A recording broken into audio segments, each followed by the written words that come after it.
The first violation letter arrived on a Tuesday morning.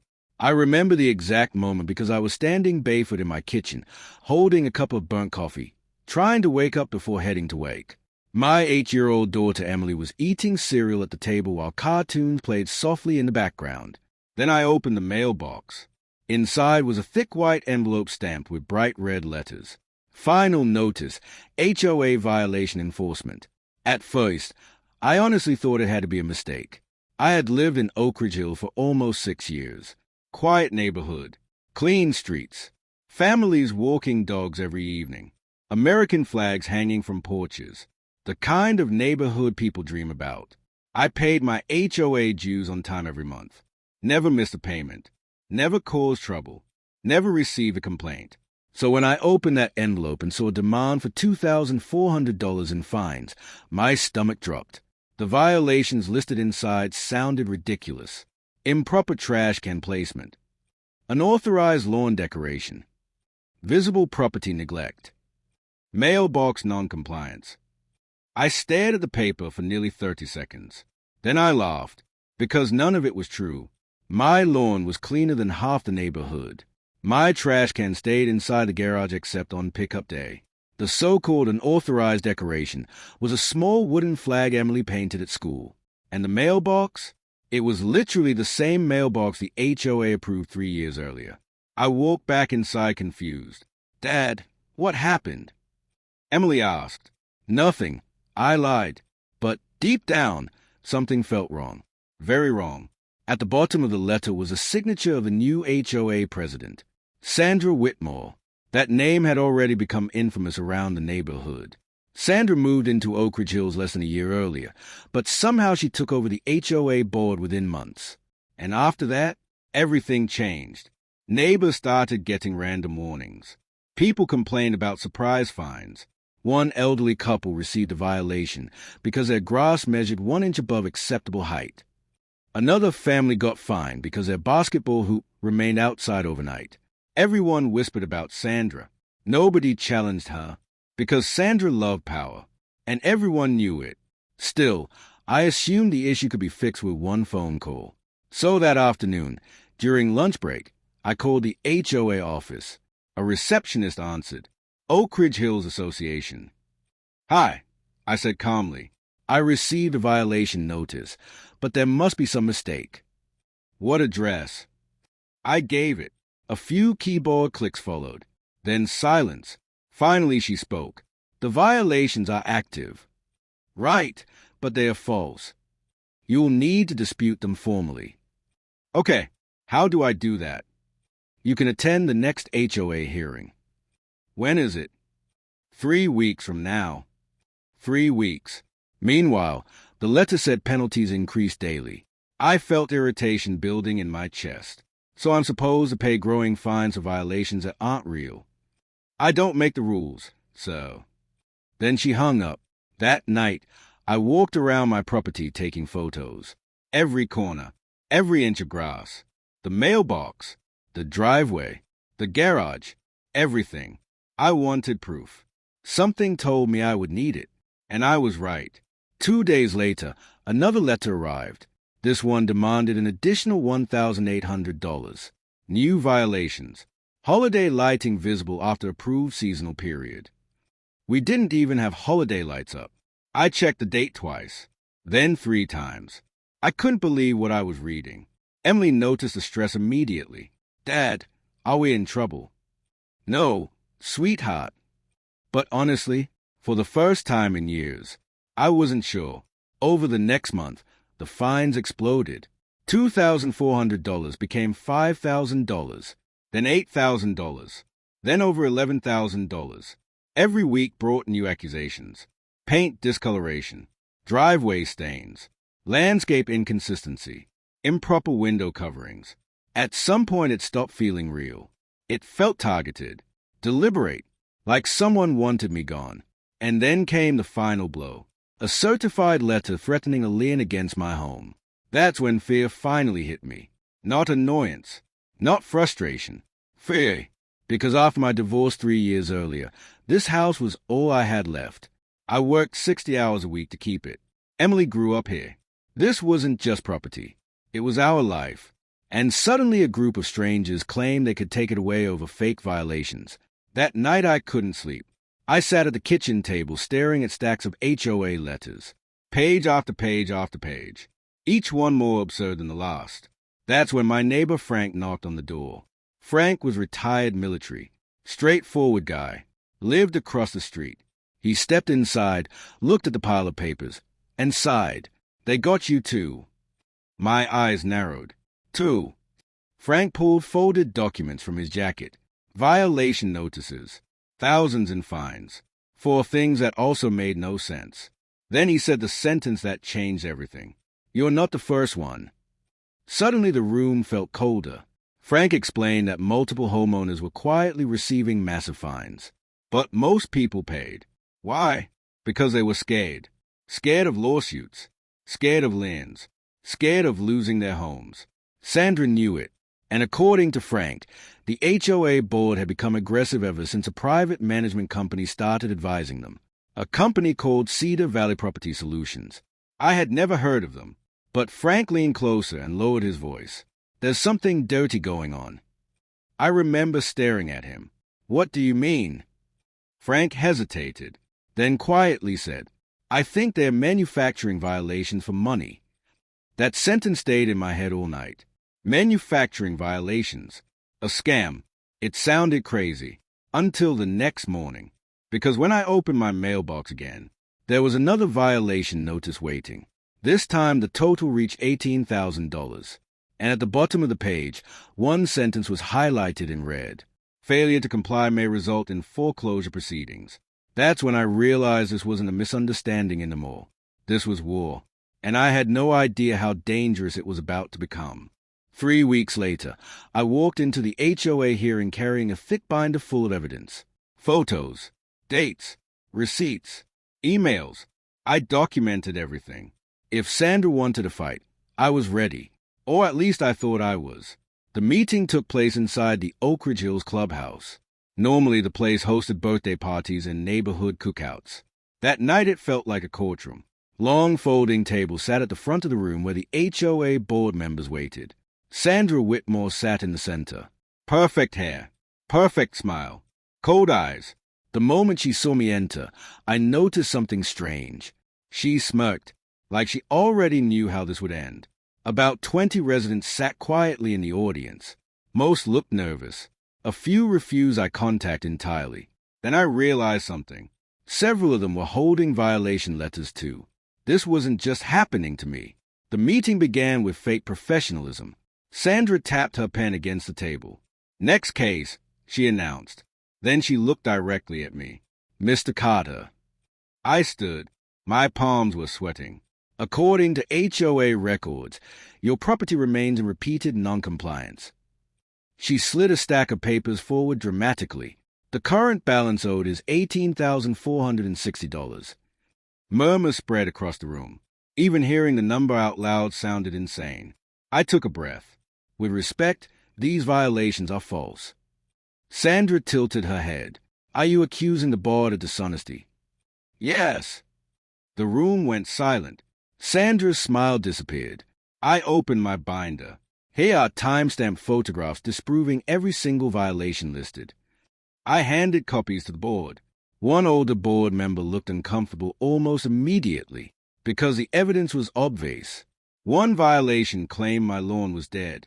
The photo showed bright green grass. Another claimed visible trash accumulation.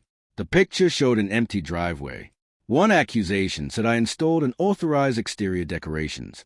The decoration was literally a small American flag beside my flower bed.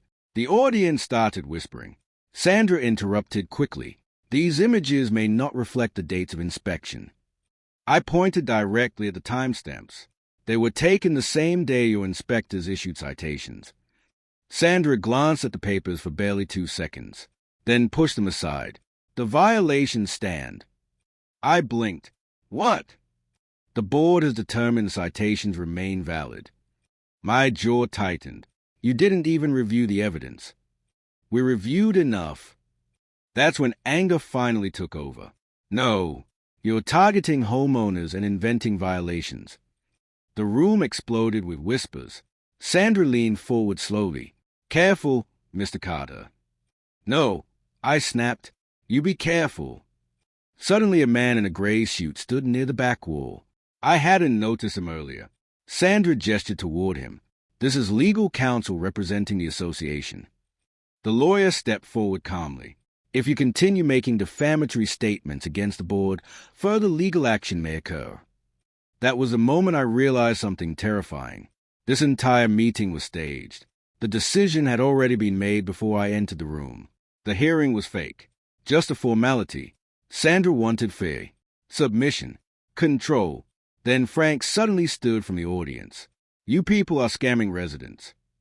Gasps filled the room. Sandra immediately slammed her hand against the table. "Sit down or leave." But Frank didn't back down. "You fine my neighbor over a mailbox approved by this board. You fine the Johnsons because their truck was parked 12 inches too far from curb. This is harassment." A few residents nodded. One woman near the back quietly said, "He's right." Sandra's face hardened. "You are now disrupting official proceedings." Then she looked toward security. Security. At a neighborhood HOA meeting. That alone told me everything. But before anyone moved, an elderly woman named Mrs. Delgado stood up too. "They threatened my home over flowers." Then another homeowner spoke.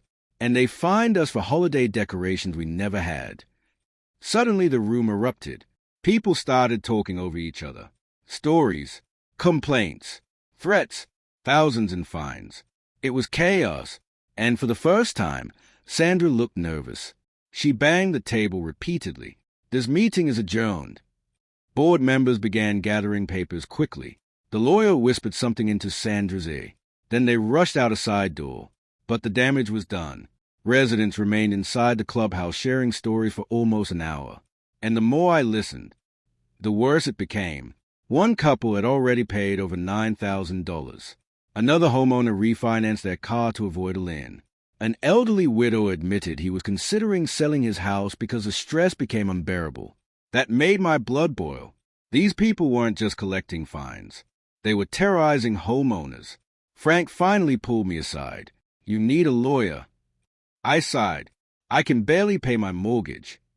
"You can't afford not to."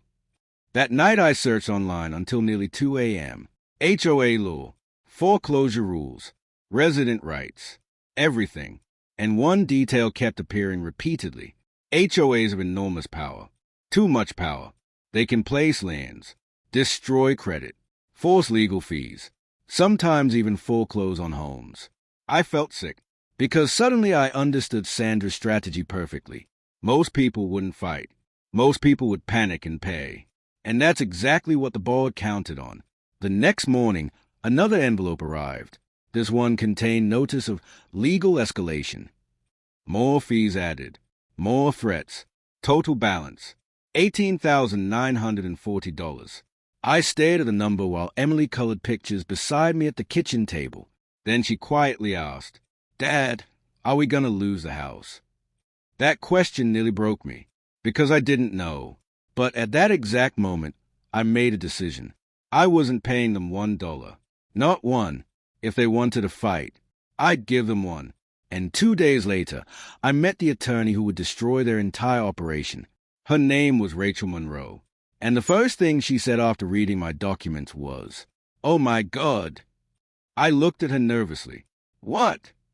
Rachel leaned back slowly. "This isn't normal HOA abuse." She tapped the stack of violation notices. "This looks organized." Then she looked directly at me. "And if I'm right, your HOA may have committed fraud." Rachel Monroe wasn't the kind of lawyer who wasted words. Sharp, focused, dangerously intelligent. The type of attorney who noticed details other people ignored. And within 30 minutes of reviewing my paperwork, she spotted something huge. Every violation notice followed the exact same pattern. Same wording, same formatting, same inspection time windows. Even the photo angles attached to some citations looked suspiciously identical. Rachel spread the papers across her conference table. "This isn't random enforcement," she said. I sat quietly. She circled dates with a pen. "Look at this." Most violations were issued during weekdays between 1 p.m. and 3 p.m. The problem? That's when nearly everyone in the neighborhood was at work, meaning homeowners rarely saw inspectors. Convenient. Then Rachel pointed at another detail. No inspector names. I blinked. What does that mean? It means there's no accountability, no identifiable employee, no signatures, just generic citations. My stomach tightened. Rachel continued flipping through pages. Then suddenly she stopped. This company again. Cedar Valley. She nodded slowly. I've heard of them. That got my attention immediately. Rachel explained Cedar Valley Property Solutions managed HOAs across multiple states. And according to rumors within legal circles, complaints followed them everywhere. Aggressive fines, questionable violations, residents pressured into settlements. But most homeowners lacked money to challenge them legally, so cases rarely reach court. They rely on intimidation, Rachel said. Then she looked directly at me. But something here feels bigger. The next week, Rachel filed formal discovery requests demanding inspection records, internal communications, financial reports, and enforcement documentation. The HOA responded aggressively. Their attorney tried delaying everything, claimed records were confidential, claimed requests were excessive, claimed homeowners had limited access rights. Rachel smiled when she read their response. That means they're scared. Then she went deeper, and what she uncovered shocked even her. The HOA's revenue from violation fines had increased nearly 700% within 1 year. 700%. That wasn't normal. It was insane. Even worse, a large portion of collected fines went directly to Cedar Valley Property Solutions under administrative enforcement agreements. Translation: the more violations issued, the more money Cedar Valley earned. Suddenly everything made sense. The fake violations, the constant penalties, the pressure tactics. They had turned the neighborhood into a money machine. But Rachel still needed proof. Actual proof. Then the breakthrough happened unexpectedly. One evening, Frank called me. You need to come over. I drove to his house immediately. Inside his garage sat a nervous young man wearing a Cedar Valley maintenance shirt. His name was Tyler. He worked part-time for the management company, and he looked terrified. Tyler explained he overheard supervisors discussing quota numbers. Violation quotas. Employees were expected to generate a certain number of citations weekly, even if issues were minor, or questionable, or completely fabricated. I stared at him. You're serious? Tyler nodded. Then he said something even worse. They told inspectors to target homeowners least likely to fight back. Elderly residents, single parents, people living paycheck to paycheck. Because fear worked. Rachel immediately arranged a meeting. Tyler brought screenshots, internal messages, supervisor instructions. One message literally said, "Need higher enforcement numbers before quarterly review." Another instructed inspectors to document borderline violations aggressively. But the final screenshot changed everything. It was a message from Sandra Whitmore herself. Push collections harder. Residents always pay eventually. Rachel looked at me slowly. We got them. For the first time in months, I felt hope, real hope. But Rachel warned me not to celebrate yet, because corporations with money fight dirty. And she was right. 2 days later, someone vandalized my truck. Deep scratches across both doors.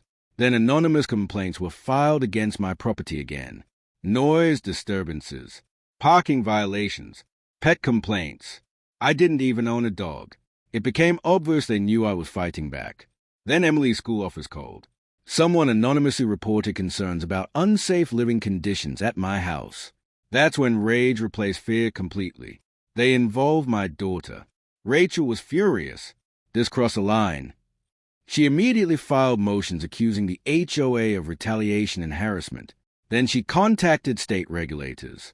And suddenly the pressure shifted. The HOA stopped sending letters. Sandra stopped appearing publicly. Residents began hearing rumors. Emergency board meetings. Financial audits. Legal panic. One board member resigned unexpectedly. Then another. Meanwhile, Rachel kept digging. And eventually she discovered the secret scam hidden beneath everything else. Cedar Valley wasn't just profiting from fines. They were receiving percentages from legal escalation fees too, meaning every homeowner pushed into collections generated even more revenue. The system rewarded harassment. The longer residents suffered, the more money the company made. Rachel called it predatory enforcement. I called it legalized extortion. And once she traced the financial structure completely, she leaned back in her chair and smiled. This case is about to explode. Because now we didn't just have unfair violations.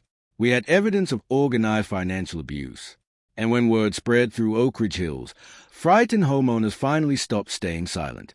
One by one, they came forward. Documents, emails, threat letters, financial records. By the end of the month, Rachel's office looked like a war room. Stacks of evidence everywhere. Dozens of families affected.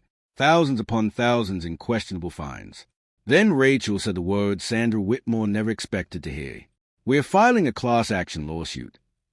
The moment the lawsuit became public, panic spread through Oak Ridge Hills like wildfire. Residents who spent months living in fear suddenly realized they weren't alone. And once people stopped feeling alone, they stopped being afraid. Rachel's office phone exploded with calls. More homeowners came forward every single day. One family paid nearly $14,000 over landscaping disputes. A disabled veteran received violations while hospitalized. An elderly widow was threatened with foreclosure because of exterior discoloration on a fence she physically couldn't repair herself. The stories were horrifying, but they all shared the same pattern. Aggressive enforcement, rapidly escalating fines, threats, pressure, fear, and always Cedar Valley in the middle. Then local media got involved. That changed everything. A reporter from a regional news station interviewed several residents outside the neighborhood entrance. For the first time, cameras captured terrified homeowners describing what happened publicly. Sandra Whitmore disappeared immediately afterward. Neighbors stopped seeing her around the community. HOA meetings were suddenly canceled. Email from management became shorter and colder. Rachel told me that behavior was common. When organizations know exposure is coming, they start hiding. But hiding didn't help, because the deeper investigators looked, the uglier the situation became. Financial audits revealed something stunning. HOA reserve accounts were dangerously low despite massive fine collections. Millions of dollars passed through Cedar Valley contracts. Consulting fees, administrative penalties, legal processing costs, enforcement expenses. Nobody could clearly explain where the money actually went. Then came the bombshell. Rachel uncovered emails suggesting certain HOA board members received performance incentives tied to enforcement revenue. Performance incentives. In plain English, the more homeowners suffered, the more certain people profited. I remember sitting in Rachel's office completely speechless. "This can't be legal." "It probably isn't," she answered. The lawsuit expanded rapidly.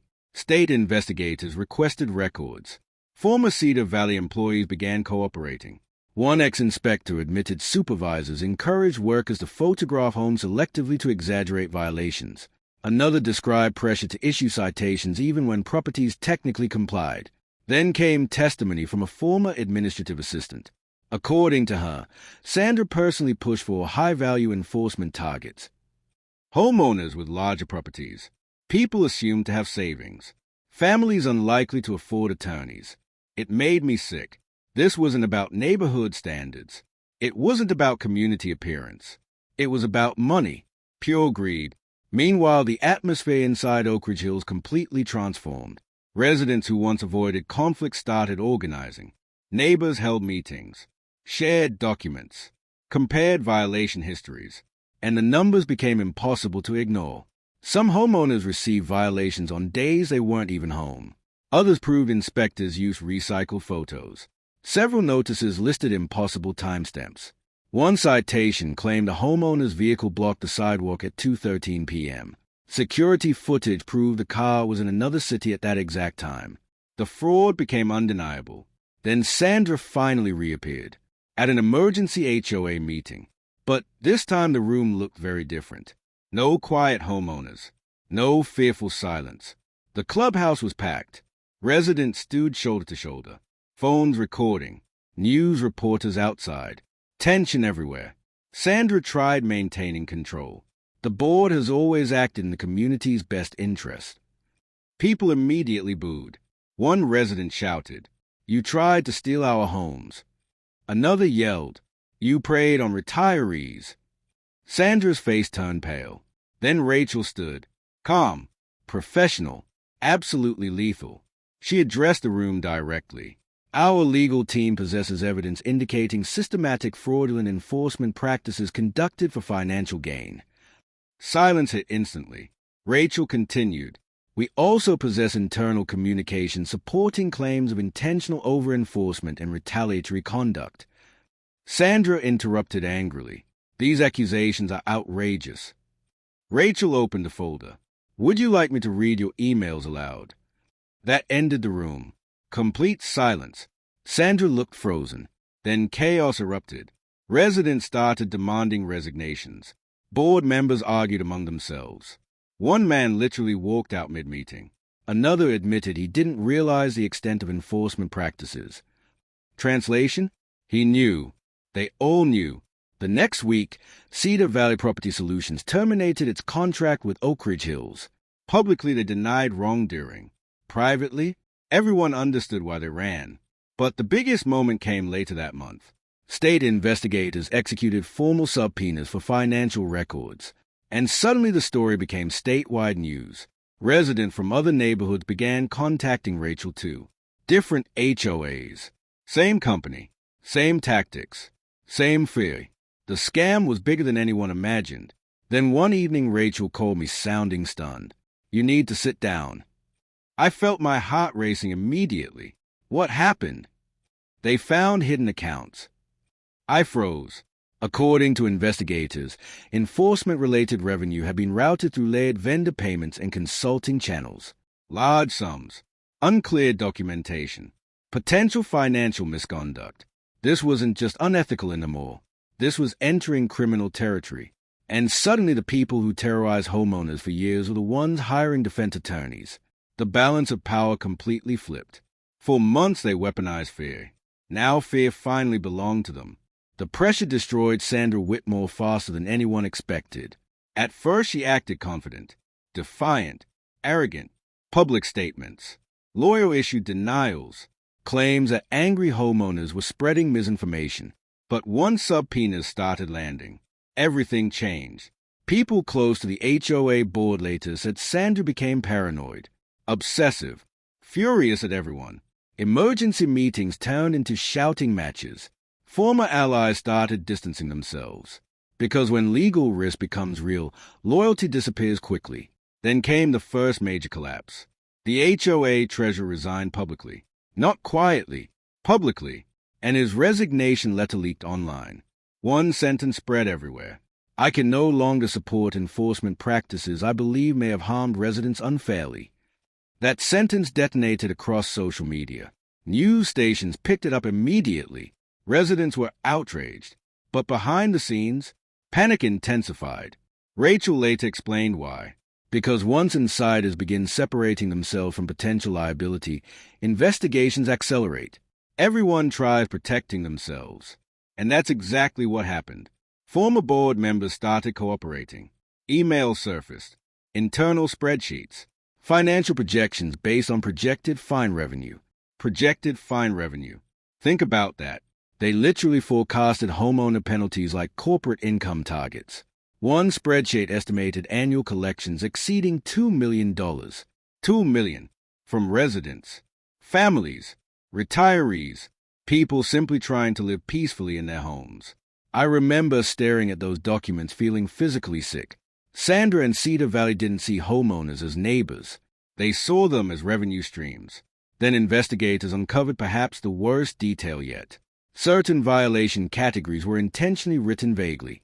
Why? Because vague rules are easier to manipulate. Visual inconsistency. Exterior maintenance concern. Community appearance issue. Meaning almost anything could become punishable depending on who inspected your property. The system wasn't broken accidentally. It was designed that way. And once that information became public, Oak Ridge Hills erupted. Residents demanded a full board removal. People gathered outside the clubhouse carrying signs. Stop HOA abuse. Homes, not profits. We are not ATMS. News helicopters even flew overhead during one protest. The story had become massive. Then Sandra made the mistake that destroyed her completely. She tried blaming homeowners. During a televised interview, she claimed residents simply refused to follow community standards. That interview backfired instantly, because by then the evidence was overwhelming. And Americans hate bullies, especially powerful people targeting ordinary families. Public opinion turned vicious. Even other HOA organizations began distancing themselves from Oak Ridge Hills. Then came the final crack. A former Cedar Valley regional manager agreed to testify. According to him, aggressive enforcement strategies were encouraged internally because violation revenue significantly increased profits. He described training sessions, collection pressure, escalation tactics, and most importantly, coordination with certain HOA presidents, including Sandra. Rachel called me after the deposition. She's done. And she was right. Within 48 hours, Sandra Whitmore resigned, but not before sending one final email to residents. She claimed she was a victim, claimed she acted in the neighborhood's best interests, claimed misinformation destroyed her reputation. Nobody believed her. Not anymore, because the truth had already surfaced. For months, maybe years, homeowners were manipulated through fear and financial pressure. People lost savings, lost peace. Some nearly lost homes, and all of it happened behind the fake language of community standards. But despite Sandra's resignation, the legal battle wasn't over, because Rachel aimed bigger, much bigger. She wanted restitution, compensation, policy reform, and accountability. The lawsuit expanded again. Now multiple neighborhoods joined, multiple states. The scale became enormous. Suddenly, national legal analysts started discussing the case. Consumer advocacy groups got involved. Legislators began proposing HOA oversight reforms. What started with one fake violation letter became a national conversation. And through all of it, one moment stayed with me the most. One evening, Emily walked into the kitchen while I reviewed documents. She asked quietly, "Are the bad people going away now?" I looked at her for a long moment, then nodded. "Yeah, sweetheart, they are." Because for the first time since this nightmare started, I finally believed it. Almost a year after that first violation letter appeared in my mailbox, the case finally reached its breaking point. And when it broke publicly. The courtroom was packed. Residents, reporters, attorneys, former board members, people from neighborhoods across the state. Everyone wanted to witness the ending. By then, investigators had compiled mountains of evidence, financial records, internal emails, witness testimony, inspection inconsistencies, retaliation complaints. The picture was devastating. This wasn't simply a few aggressive HOA violations anymore. It looked like a coordinated system designed to maximize homeowner penalties for profit. And once the judge began reviewing evidence publicly, the atmosphere changed immediately. Even the defense attorneys looked nervous. Rachel presented everything carefully, methodically, like someone dismantling a machine piece by piece. She showed repeated citation patterns, false timestamps, quota discussions, revenue projections, internal communications. Then she displayed Sandra Whitmore's email on the courtroom screen. Push collections harder. Residents always pay eventually. The courtroom went silent, absolute silence. One elderly homeowner sitting near the back started crying quietly, probably because that sentence confirmed what everyone feared all along. They were targeted deliberately. Then came testimony from residents. One by one, stories of fear, sleepless nights, second mortgages, panic attacks, threats of foreclosure, families choosing between legal fees and groceries. The emotional weight inside that courtroom became overwhelming. At one point, even the judge looked visibly disturbed. Then Rachel delivered the final blow. She presented financial records connecting enforcement surges directly to management company profit increases, charts, contracts, payment structures. It was devastating. The defense tried arguing the HOA simply enforced community standards, but the evidence crushed them. Because real enforcement doesn't require fabricated violations. Real enforcement doesn't involve quota systems. And real community leadership doesn't profit from homeowners suffering. After weeks of hearings, negotiations exploded behind closed doors. The defendants suddenly wanted settlement discussions. Of course they did, because continuing publicly risked even worse consequences. Rachel kept us informed carefully. They are scared of discovery continuing, meaning investigators likely hadn't even uncovered everything yet. Then finally, the announcement came. Massive settlement agreement. Millions allocated for affected homeowners. Violation balances erased. Liens removed. Collections canceled. Independent financial oversight ordered. Complete restructuring of HOA enforcement policies. And Cedar Valley Property Solutions? They face expanding investigations beyond our case. The courtroom reaction felt surreal. Some residents cried. Others hugged each other. One elderly man simply sat quietly staring forward like he couldn't process relief yet. Honestly, neither could I, because for nearly a year, fear controlled my life. Every letter, every threat, every sleepless night wondering if strangers could take my home. And now suddenly, it was over. But the most powerful moment came outside the courthouse. Reporters surrounded Rachel asking questions. Microphones everywhere. Cameras rolling.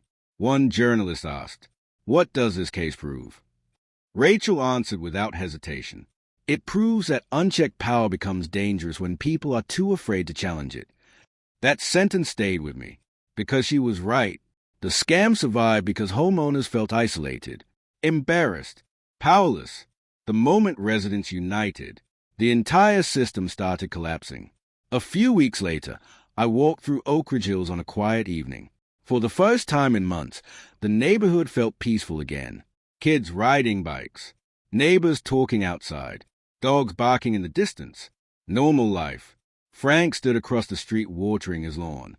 He grinned when he saw me. Guess they picked the wrong neighborhood. I laughed. Yeah, they did. Then Emily ran down the driveway holding sidewalk chalk. "Dad, come draw with me." And in that moment, I realized something important. This fight was never really about HOA fines. It was about protecting ordinary people from being crushed by systems designed to intimidate them. People work their entire lives for their homes, their stability, their families, and nobody should weaponize fear just to make money, especially not organizations pretending to represent the community. Months later, criminal investigations continued. More lawsuits followed. Other neighborhoods came forward. State lawmakers proposed new HOA transparency rules. Some called it one of the biggest HOA scandals in years. But for me, it always comes back to that first envelope. The one stamped in red. The one designed to scare me into silence. Sandra Whitmore thought homeowners would stay divided. She thought fear guaranteed obedience. Instead, her greed exposed an entire scam. And the people she tried to intimidate ended up destroying the system she built. So if there's one lesson in this story, it's this. Never assume powerful people are untouchable. Sometimes all it takes is one person refusing to back down, one neighbor speaking up, one lawyer asking the right questions, one community finally saying, "Enough," because the moment ordinary people stop being afraid, corrupt systems start falling apart. And that's exactly what happened in Oak Ridge Hills. The HOA sent me $18,000 in fake violations. But in the end, their own scam cost them everything.